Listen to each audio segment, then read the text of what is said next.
Hello everyone, have a great day. So right now, meron tayong kasama na isa sa natulungan dito sa OBE. And tatanungin natin siya kung gaano nakatulong si OBE sa kanya and kung ano kaya yung background niya sa buhay.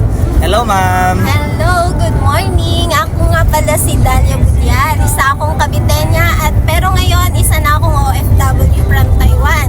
So ginagawa ko si OBA as part-time and sa mga gustong kumita dito sa OBA kahit part-time lang pwedeng nyo itong gawin. Kasi ako, isa na rin ako sa mga natulungan ni OBA na kumita ng 6 figures dito sa in a month lang. So yung mga naghahanap dyan ng extra income kahit na part-time lang, so pwedeng ka dito kay OBA.